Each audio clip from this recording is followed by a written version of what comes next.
So hi and welcome to this another episode with me Arshi. I hope you guys are doing good. और I think मेरे पीछे आप एक topic देख रहे होंगे, कंटेंट देख रहे होंगे जिस पे मैं डिटेल में डिस्कस करने वाली हूँ.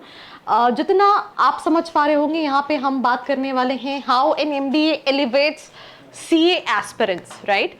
अब मैंने एस्पिरेंट्स क्यों लिखा है जो कहीं ना कहीं CA का एग्जाम दे रहे होते. रीज़न क्या है, अभी कुछ दिन पहले मैंने एक स्टूडेंट से बात की थी, वो कई सालों से CA की प्रिपरेशन कर रहा है, जो लेवल ऑफ एग्जाम्स होते हैं वो दे रहा है. और आज भी मैंने सेम एक स्टूडेंट से बात की और जो क्वेश्चंस थे मैंने सोचा कि यार आई थिंक जितनी भी एस्पिरेंट्स हैं जो कई सालों से CA की प्रिपरेशन कर रहे होते हैं, कंफ्यूज होते हैं क्या करूँ क्या नहीं करूँ, तो why not to make a detail video. So let's get started.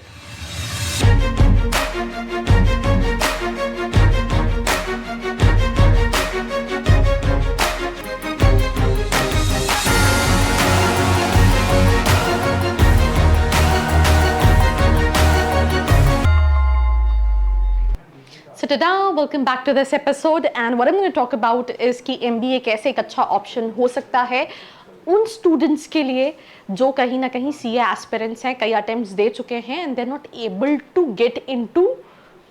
Able to clear CA का एग्जाम.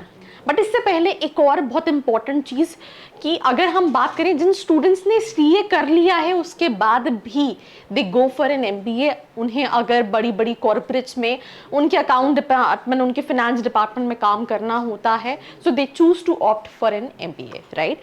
मैं एग्जाम्पल देती हूँ. अगर हम IIMs की बात करें, लेट्स से IIM अहमदाबाद की बात करें, IIM बैंगलोर की बात करें, IIM कैलकाटा की बात करें, IIM इंदौर की बात करें, IIM लखनऊ की बात करें, अगर आप यहाँ पे प्रोफाइल्स उठा के देखेंगे जो स्टूडेंट्स हर साल इनरोल होते हैं, हम 110% श्योर उसमें आपको हर साल चार्टर्ड अकाउंटेंट्स मिलेंगे, बिकॉज वो कहीं ना कहीं IIMs जो है वो काफ़ी डाइवर्सिफिकेशन चाहते हैं when it comes to profiles. So they have doctors, they have chartered accountants, they have lawyers, they have engineers, they have students from undergrads background. So you will find quite diversification.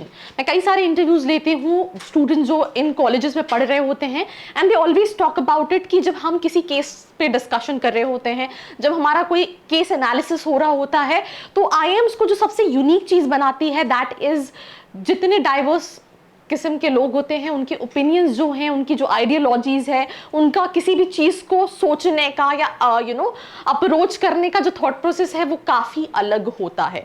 तो it's not only about कि जो student CA aspirants हैं नहीं clear कर पा रहे हैं उनके लिए MBA कैसा ऑप्शन है, बट ऑल्सो राइट जो स्टूडेंट्स ने CA कर लिया है they also go for MBA in finance and they just work with the top firms when it comes to finance domain, right? So that is this A thing, right? Now talking about the second important thing कि CA aspirant decide कर लिया मैंने graduate 12th के बाद कि मुझे कहीं ना कहीं चार्टर्ड अकाउंटेंट बनना है.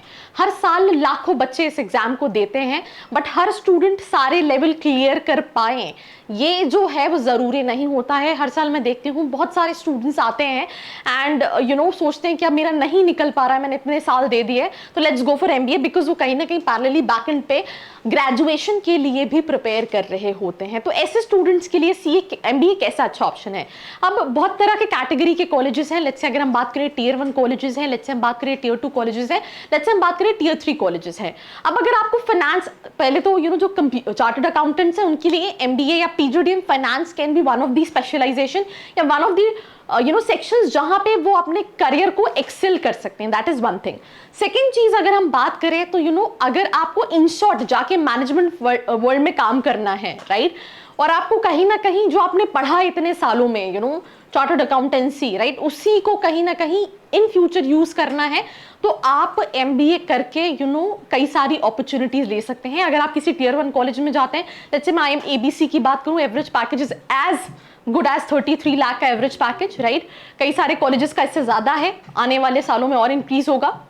अगर आप किसी Tier 2 कॉलेज में भी जाते हैं तो भी आपको 15 से 20 लाख का पैकेज एवरेज मिलता है. और अगर आप किसी Tier 3 कॉलेज में भी जाते हैं और आप अगर वहां के बैच में टॉप 50 टॉप 60% स्टूडेंट्स में भी हैं तो आप मिनिमम टू मिनिमम 6 साढ़े 6-7 लाख का पैकेज जो है वो निकाल सकते हैं, राइट. सो आपके पास राइट फ्रॉम, अगर आप बहुत अच्छा कॉलेज क्रैक करते हैं, राइट फ्रॉम उससे थोड़ा सा कम कैटेगरी का कॉलेज क्रैक करते हैं या फिर एक बहुत एवरेज कॉलेज भी क्रैक करते हैं, then also you have ample of opportunities what you can take after completing your MBA and PGDM. बहुत सारे स्टूडेंट्स को MBA एंड PGDM में भी कंफ्यूजन होता है, उस पर भी एक वीडियो मैं जस्ट इसके बाद बनाने वाली हूँ, आप चैनल पे चेकआउट कर सकते हैं। बट अगर आप भी कहीं ना कहीं इन्हीं मैं कंफ्यूज है कि मैं सीए प्रिपरेशन कर रहा हूँ, नहीं डिसाइड कर पा रहा हूँ एमबीए करने जाऊँ, या फिर कुछ अटेम्प्ट्स मैंने कई बार दिए हैं but not able to do it, so नीचे एक प्रोफाइल एनालिसिस फॉर्म है जिसको फिल करके आप डिटेल्स ले सकते हैं, राइट, एंड अपने सारे कन्फ्यूजन्स को दूर कर सकते हैं। उसके साथ साथ हमारा एक टेलीग्राम का भी चैनल है जहां पे हम लाइव, मैं जब भी लाइव आती हूँ, get all these latest updates, जहां पे आप लाइव भी अपनी क्वेश्चन आंसर्स ले सकते हैं। So that's all about this episode, जहां पे I tried my level best to explain you कि कैसे पॉसिबल ऑप्शंस हैं अगर आप एक जिन भी कैटेगरी के कॉलेजेस में जाते हैं, और अगर आपने सीए कर भी लिया है देन ऑल्सो आप किसी भी कॉलेज का प्रोफाइल उठा के देखेंगे, आपको हर टॉप कॉलेज में सीए कहीं ना कहीं मिल जाएगा, and then doing good with their careers when it comes to finance domains. So that's all about this episode. Do share this video with your friends, and for more such video like this, do not forget to like, share and subscribe. I hope you liked this video. For more such videos, keep watching our channel. And do not forget to like, share and subscribe.